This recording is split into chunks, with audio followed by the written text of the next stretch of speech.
So you want to begin to learn to develop a new way of processing your experiences, a new way of giving meaning or giving new interpretations in a more helpful way, in some way that gets you to recognize that you are in control of yourself, your life, and your emotions. สวัสดีครับ I'm Point from ค้นพบ I hope you like the new changes I've made. I finally got a new, better microphone, and I'm filming this with a green screen, so hopefully the background setting should be better. Let's go back to basics in today's video and talk about personal development topics. Specifically, how to develop self-esteem. First of all, what is self-esteem? Now, I've talked about self-esteem before in my other page, in my coaching page, Thrive with Point. So be sure to check that out as well in a video called Self-Esteem. But to recap here real quick, your self-esteem is pretty much your self-estimate. It is your own subjective evaluation of how much you think you are worth, whether or not you believe that you are a likable person. Do you think, feel, and believe that you are a lovable person? Do you think, feel, and believe that you are deserving of success, happiness, and love, and validation, etc. Right? But if you think about it, these things are nothing more than thoughts that we have about ourselves, nothing more than attitudes, perspectives, and beliefs that we hold about ourselves. It is your relationship to yourself. Right? So somebody with low self-esteem, it could be said, is pretty much somebody who does not believe that they are a valuable, worthy person, does not think, feel, and believe that they are deserving of love, does not think, feel, and believe that they are deserving of success, does not think, see, and believe that they are a good, worthy, likable individual. But again, these things are nothing more than conceptual thoughts, beliefs, perspectives, and attitudes that we hold about ourselves. They are concepts. Now, to really understand this deeper, and I don't want to go too deep in today's video, I want to briefly recap that we don't actually experience reality for what it truly is. We do not see, or we do not experience reality for what it actually truly is. Because reality just is. However, what we see and what we understand is always a result of our psychological processes, which is a result of the way in which we think about something, how we view something, how we interpret our experiences, how we interpret a situation, how we process our experiences. It's a psychological process based on concepts. In other words, we create a map for reality, but in doing so, we mistake the map for the territory, and we believe these concepts to be true, when in fact they're nothing more than concepts. We believe it to be true because we are seeing things from our own perspective. We're seeing things from the lens that we are wearing, say a negative, dark-colored lens that you use to wear when you think about yourself, therefore producing low self-esteem. The problem is, because we're wearing these lenses, because we're stuck in our own perspective, we have little room with which to step back, regain perspective, and realize the process that's going on here. We, in other words, become identified with our thoughts and beliefs about ourselves, which is why we believe, for example, if you have low self-esteem, then you believe your thoughts that you are not likable, not worthy, not lovable, not deserving of love and success. Right? You believe it to be true. You cannot see it in any other way. The good news is this. Because these things are all conceptual in nature, they can be changed. They're not permanent. And if you want to explore more why that is the case, be sure to check out the other videos I've done in the past as well, specifically in my coaching page. Now, let me continue by asking you about your self-esteem. Let's say you are, or imagine that you are an individual with high self-esteem, right? You think that you're loving, that you are deserving of success, happiness, you've got good relationships, you've got a good life going for you. You like you. Now, what would happen if you take those successes away from you? What would happen if you take the validation that you've gotten from other people, say, compliments at work because you do a great job in your work, say compliments from your family and friends and romantic partner because they love you and value. What would happen if that was taken from you overnight like that? Would you still genuinely believe that you are a lovable, likable person who is deserving of love, happiness, and success? Right? That's interesting to think about it, isn't it? Because we begin to take this whole notion of our self-belief apart and look at it in more detail to develop a deeper understanding about it. You begin to see then that with this line of thinking that I'm trying to propose here for you to consider, you begin to realize that actually you don't want to tie your sense of self-worth to external outside factors. You don't want to depend on those things. You don't want to allow yourself to like yourself or feel good about yourself only when somebody else has accepted and validated and said good things about you. You can begin to see why this is unstable, right? So true, genuine self-esteem must come from you, irregardless of what you have or what you don't have. Isn't that interesting? I want you to really think about that. True, genuine self-esteem must come from you and only you. You must be the one who gives meaning for yourself in a helpful, empowering, and kind, compassionate way. You want to be your best friend, in other words.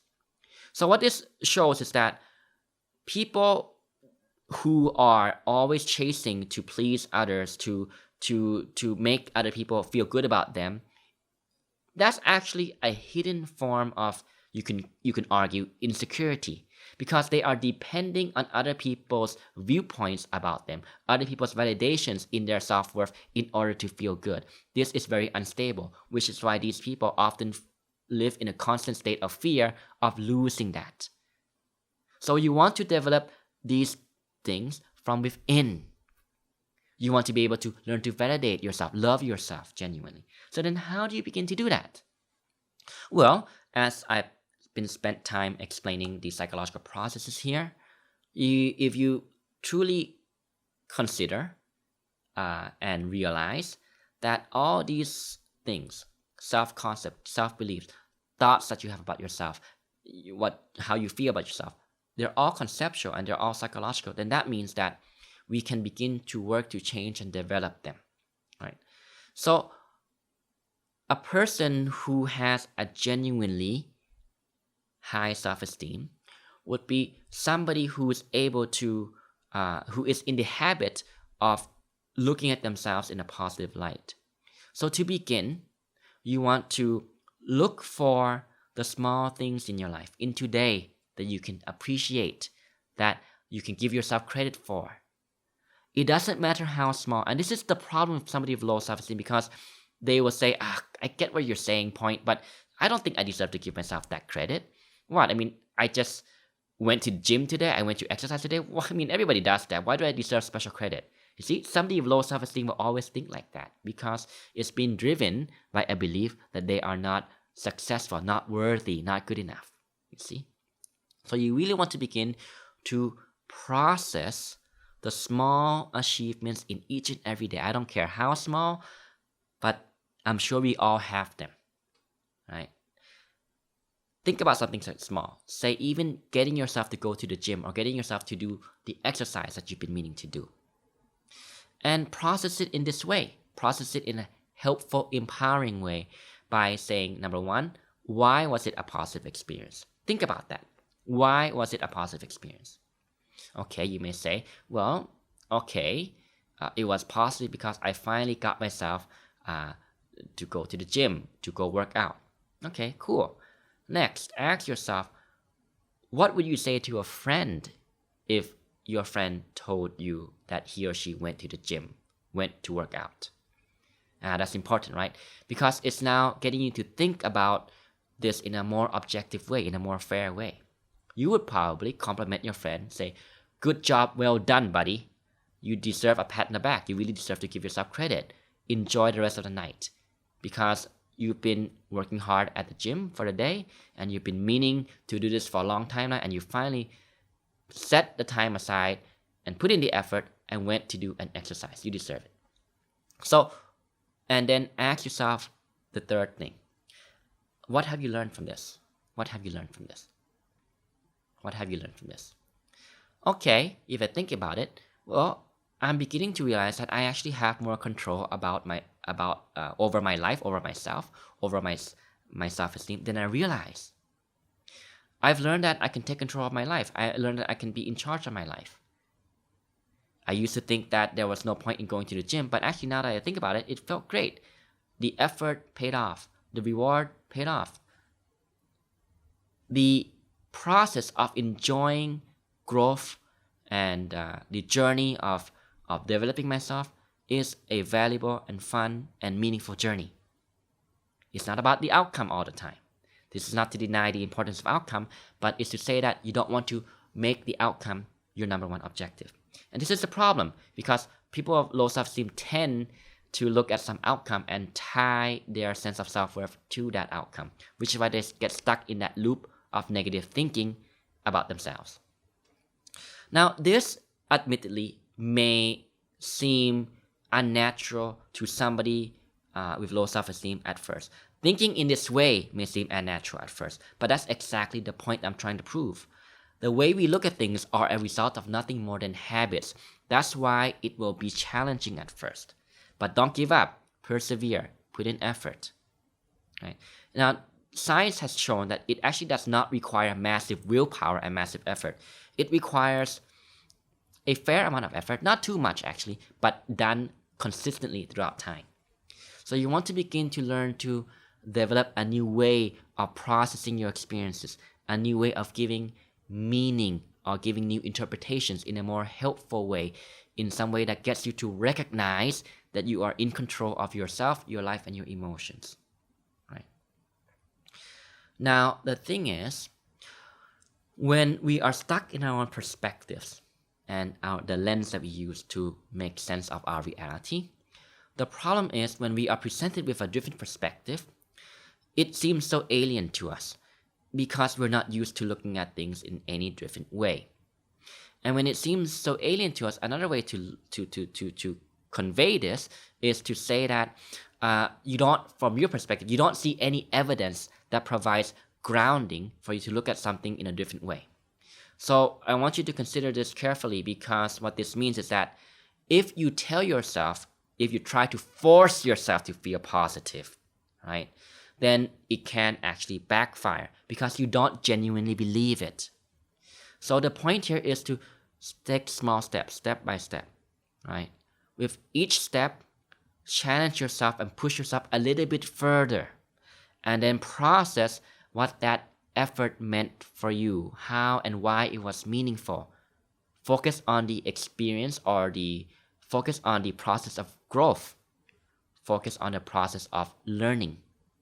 Focus on the process of challenging yourself bit by bit, but setting realistic challenges that are not too difficult to dishearten you, but are not, at the same time, not too easy to not bring about any growth or change. And I think that's one of the reasons why a lot of people struggle with this, because they might like the idea of what they're hearing, might like the concept of change, the idea of change, but when they implement them, they set unrealistic or too high of a challenge or too easy of a challenge. Now again, I go back to a video that I did here on Konpop a few weeks ago, where I talked about Dr. Csikszentmihalyi and Dr. Carol Dweck's work on positive psychology and also on flow, the psychology of optimal experience. So, self-esteem. It is your self-estimate, how you feel, think, and believe about you. The reason why you are stuck having low self-esteem, if that is the case, is nothing more than a result of same unhelpful thought habits, a same belief that drives you to think in that way. But because it's all psychological and conceptual in nature, it can therefore be changed. And the process of change is to begin to really process your positives, the small thing in life that you can really genuinely appreciate. I don't care how small it is. You don't need to go for the big ones. You don't need to win a Nobel Peace Prize in order to allow yourself to feel happy and grateful and appreciate yourself. Small things. Even me filming these videos, I process it in a positive way because some videos are very challenging to film. In this one, this is my second take because the first one I felt that I didn't get my idea across well enough. And instead of beating myself up for, oh, come on, why can't I speak? I should be able to do this by now, blah, blah, blah. I focus on what the process of growth and learning means for me. And when you start to focus on that, you become more able to appreciate it. And you become more, you begin to realize more and more that you are in control of your life. You're in control of your emotions.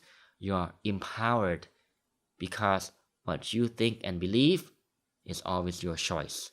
So learn to choose the right choice. All right. I hope this video was valuable for you. I hope you found it helpful. Thank you very much for watching. Don't forget, I'm on other social media platforms. If you're watching Konpop, I'm on Facebook or YouTube. And check out my coaching page, Thrive with Point, which is also on Facebook, LinkedIn, Instagram, and YouTube. The information should be on the screen right now. Thanks very much for watching. Take care. I will see you next time. สวัสดีครับ